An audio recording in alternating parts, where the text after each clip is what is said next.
Тема на денот, како што најави вечерва разговарам со министерот за надворешни работи и надворешна трговија Тимчо Мацунски. Министре, добро вечер. Добро вечер, благодарам за поканата. Пред малку ја видовме состојбата и случувањата во соседна Србија. Како вие, како Министерство за надворешни работи, ги следите случувањата таму? Па добро, ние активно ги следиме случувањата секако примерно во регионот, но генерално и на целиот континент и во целиот свет. Споделуваме информации не само внатрешно институционално помеѓу институциите во државата, туку сме и земја членка на НАТО, што значи со нашите сојузници тековно споделуваме информации. Состојбата во Србија е само едно од регионалните прашања кои што постојано имаме уврска да ги следиме. Тоа вклучува и со случувањата тековната состојба во Косово, развој еден кој што има во Босна и Херцеговина. И примерната наша цел е да следиме потенцијални импликации од политичка, безбедносна, па дури економска, трговска гледна точка на нашата држава. Протестот е демократско средство, право на секој граѓанин, како што и уврска на секој граѓанин да почитува демократски процеси. Нашата надеж е дека протестите, како што информираше и вашиот медиум во прилогот претходно, ќе завршат на мирен начин, бидејќи ние сакаме мир и благосостојба кај сите наши соседи, за да можеме да соработуваме проактивно кон нашите заеднички интереси. Какви се проценките и информациите? Можни ли се некакви импликации? Видете, генерално кога имате поголема маса на луѓе, секогаш постојат ризици. Обврска на институциите во Србија е да ги намалат тие ризици и да нема такви импликации. Во моментот нема нешто кој што треба да ги грижи македонските граѓани од потенцијални ризици врз суверенитетот на нашата држава или врз политичко-безбедносниот контекст во рамките на нашата држава. Значи, ние од актуелните случувања во Србија нема што да не грижи согласно информациите со кои што располагаме во овој момент, кои што се споделени примерно со председателот на државата, председателот на владата, со мене како министер за надворешни работи и секако колегите министерот за одбрана и министерот за внатрешни работи. Тој круг и сите безбедносни институции кои што се ги имаме во нашата држава. Апсолутно ве разбирам, министре, за нашите проблеми делува како да се влошуваат односите со Бугарија, не да одат на подобро. Вие сте единствениот кој што имавте официјална средба со вашиот бугарски колега, министерот Георг Георгиев, и некако после таа средба стигна соопштение од бугарското МНР во кое што велат дека уставните измени се само првиот чекор. Што може да очекуваме? Некако не одат работите во насока на тоа што вие се надевавте, дека по формирање на стабилна политичка влада ќе може да се направи некаков исчекор. Ние цениме дека секогаш треба да има диалог. И ние диалогот како влада со сите чинители, не само во соседна Бугарија, туку и во Европската унија, па и со сите наши партнери, ќе го водиме на начин кој што е искрен, транспарентен и кој што пред се ги става нашите национални интереси. Апсолутно е точно дека ние рековме дека очекуваме со формирањето на политичка влада да има зголемена динамика на комуникација по однос на ова прашање, но не само по однос на ова прашање, по однос на се она што нас не засега како соседи.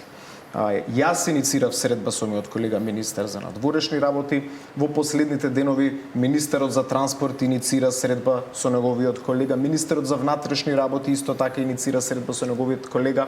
Очекувам веројатно во следните месеци половина да бидам и јас во Софија на еден меѓународен настан, каде што повторно, доколку е во Софија, ќе побарам да се видам со мојот колега министер за надворешни работи. Тоа што беше објавено во прес-релисот од страна на бугарското министерство за надворешни работи е нешто што ние како влада подолг период и го говориме. Па дури го говоревме кога бевме опозиција, но еве да не зборуваме за минатото, да зборуваме со тоа што е тековен предизвик. Факт е дека бугарската страна вели дека уставните измени не се единствената билатерална пречка насочено кон наше завршување на преговорите со Европската унија. И тоа е оној тековен проблем кој што имаме, кој што мораме да го надминеме. Таков став за нас е неприфатлив како држава, бидејќи сме рекле дека е доста да правиме национални и идентитетски отстапки кон полноправното членство во Европската унија. Ние активно ќе продолжиме да убедуваме примерно и Бугарија дека нејзин интерес од секоја можна гледна точка, политичко безбедносен, економско, трговски, културен, образовен, ние да одиме напред кон полноправно членство во Европската унија, а ќе продолжиме и со диалог кој што постои со клучните чинители во Европската унија, и тука мислам и кај земјите членки и европските институции, со Соединетите американски држави како наш стратешки партнер, да работиме кон изнаоѓање на компромисно решение, кој што на нас како држава ќе ни даде предвидлив пат. Нема да водиме попустлива надворешна политика, ќе водиме надворешна политика кој што значи известност за тоа што е наша стратешка цел, а секако клучна наша неостварена стратешка цел во овој момент е полноправното членство во Европската унија. Сега кога го споменавте стратешкиот партнер, точно пред една недела во ова исто студио, поранешниот претседател на државата, Стево Пендаровски, вели дека сте оделе кај амбасадорите на земјите членки на Европската унија и сте ги убедувале дека стратешкиот партнер за 3 до 4 месеци, односно новата американска дипломатија, ќе ни го реши проблемот со Бугарија. Точно е ова? Сте оделе во амбасади? Сте зборувале вака? Со огромно жалење морам да констатирам дека поранешниот претседател Пендаровски продолжува да се однесува исто како и што се однесуваше кога беше претседател на држава. Шири дезинформации, полуинформации, шпекулации како да се факти. Такво нешто не се случило. Таква информација, јас сум апсолутно сигурен дека тој не добил од некој амбасадор, но очигледно, земајќи во предвид дека има желба да се врати на политичката сцена по таков пораз како што тој доживеа, веројатно по сите информации кои што ги има во јавноста, се гледа себе си како иден лидер на СДСМ, сака да привлече внимание. Но таа анализа која што беше во вашето студио, кој што вклучуваше, би рекол, и низа навреди кон наши стратешки партнери, е повторно на линија на една потреба да се нарушуваат надворешно политичките позиции на државата. И едноставно не би имал што дополнително да кажам, освен дека се работи за личност која што има потреба од самоактуализација и дури нема никаков проблем да ги наруши позициите на државата за да биде интересен пред јавноста, вклучително и да шири лаги, ќе повторам, дезинформации или полуинформации. Повторно поранешниот претседател на држава не знае да се постави државнички, го продолжи тој тренд кој што кај него го има во политиката. Видете, вие од политичко действување во 25 години не можете да се сетите на ниту еден проект реализиран од таа личност, не можете да се сетите на ниту една иницијатива реализирана од таа личност. Да не дека го коментираме претседателот, вие го поставивте прашањето, да. Не е во моментов на функција. На крајот на денот вие сте тие како влада кои што се грижи за имиџот, за позициите на државата на меѓународен план. Сега од тој аспект, како вие како министер за надворешни работи го цените позиционирањето на државата во ова, како што вели премиерот, ново нормално? Да. Дали Европската унија, како што вели Мицковски, нема алтернатива за интеграцијата во Европската унија, може да биде така, гледајќи го начинот на кој што гласавме по резолуциите во Обединетите нации, како се позиционираме по однос на тоа, дали ќе испратиме помош за Украина, нема да испратиме помош за Украина, добро ли играме? Ние не смееме да дозволиме, ако сме мала држава, сепак сме земја членка на НАТО. Прво, не смееме да си дозволиме да имаме реактивна надворешна политика, туку мораме да имаме проактивна надворешна политика и дополнително не смееме да подцениме каков е регионот во кој што живееме. Зошто го велам се тоа? Прво, и покрај сите критики кои што беа дадени за гласањето на владата, видовме неколку недели подоцна како цела Европа ја поздравува улогата на Соединетите американски држави кон изнаоѓање на мир во Украина. Која е таа резолуција за која што застанавме ние? Резолуција на Соединетите американски држави насочена кон изнаоѓање на мир во Украина. Тоа значи дека добро сме проценени. Сме се поставиле во тој момент на вистинската страна, на страна со нашиот стратешки партнер. Дополнително би додал контекстот на нашиот регион. Има и безбедносни предизвици. Ние сме земја членка на НАТО. Прво, по однос на прашањето дали ќе има или ќе нема мировници. И целокупниот комплексен елемент кој што го има, бидејќи се уште нема конечно решение, но се надзира дека веројатно во следните неколку месеци ќе има. Ние треба да гледаме како земја членка на Алијансата прво да обезбедиме безбедносна состојба адекватна во нашиот регион. Тука прво мислам на присуството на НАТО сили во рамките на КФОР мисијата во Косово, каде што сме ние присутни. Активноста во делот на источното крило на НАТО, па дури и во јужното крило на НАТО, каде што и ние учествуваме од различни гледни точки во изнаоѓање на безбедносна на таа архитектура на Алијансата.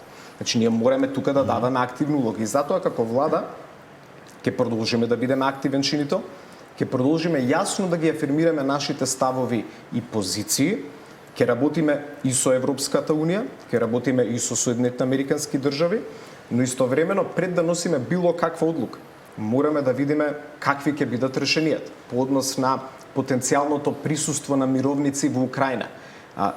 Партнерите кои што учествуваат во дискусиите, вклучително и ние, не знаеме каков ќе биде контекстот на една таква мировна мисија. Дали ќе биде нешто слично на мисијата на Алтеа во Босна и Херцеговина, која што ја води Европската Унија, но има поддршка од оперативната команда на НАТО.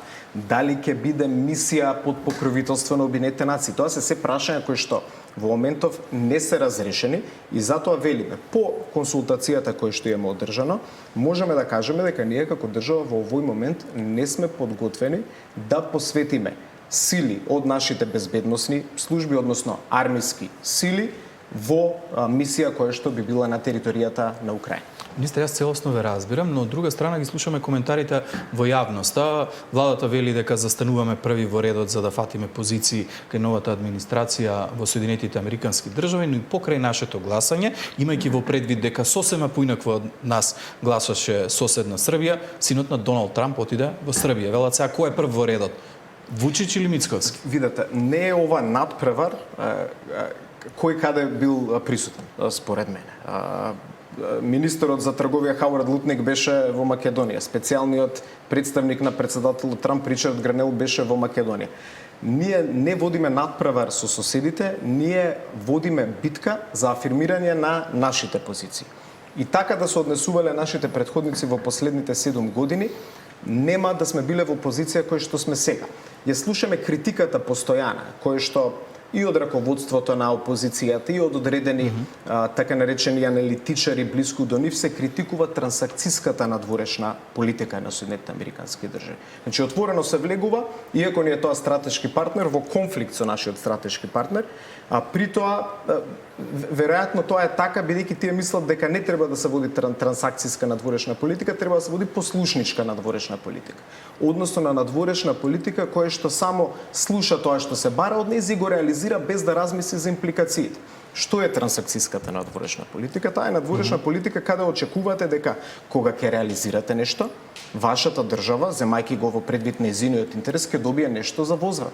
И на крајот на денот ние сме приморани да носиме одлуки насочени кон тоа што е наш национален интерес, бидејќи јас, иако сум министер за надворешни работи, иако се случува почесто да сум надвор од државата, отколку што сум во државата, при секоја моја одлука, при секоја моја средба, при градењето на секоја позиција на нашата надворешна политика, јас имам обврска спрема народот кој што ме избрал, кој што ми дал легитимитет да го направам неговиот живот подобар, да создадам економска благосостојба, да ја раздвижам домашната економија и да создадеме заедничка држава која што конечно ќе биде функционална. Министри, избегавме некако од фокусот на евроинтеграциите. Амбасадорот Рокас пред неколку дена најави засилена дипломатска активност во однос на целиот тој процес.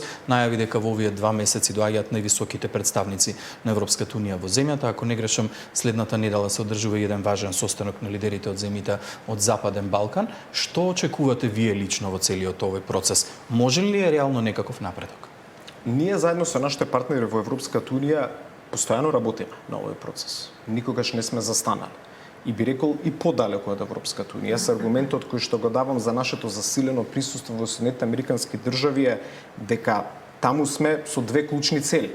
Секогаш да градиме засилена политичка и економска соработка, но истовремено да бараме поддршка од САД во нашиот евроинтегратски процес, така да сите овие активности кои што се случуваат во последните месеци, сите посети кои што сме ги имале и на билатерална основа и на мултилатерални форуми, биле насочени кон откочување на овој процес кој што е штетен за нас како држава, штетен за регионот, штетен и за политиката на проширување.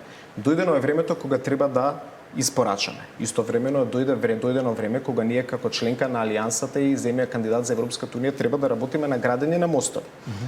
Комуникација има на различни основи, комуникација ќе продолжи да има, вклучително и со активирање на повеќе земји членки кои што се влијателни, вклучително и со активно учество на полското председателство. Имаме премиер господинот Туск кој што многу добро го знае регионот многу добро ги знае импликациите од проширувањето на регионот, движењето кон полноправно членство и сметам дека доколку има рационалност од другата страна, тука примерно мислам на Бугарија, разбирање дека оваа политика на поделби, на создавање на омрза помеѓу многу генерации кои што живеат во нашите две држави, не носи ништо добро, нема никаков плод од тоа.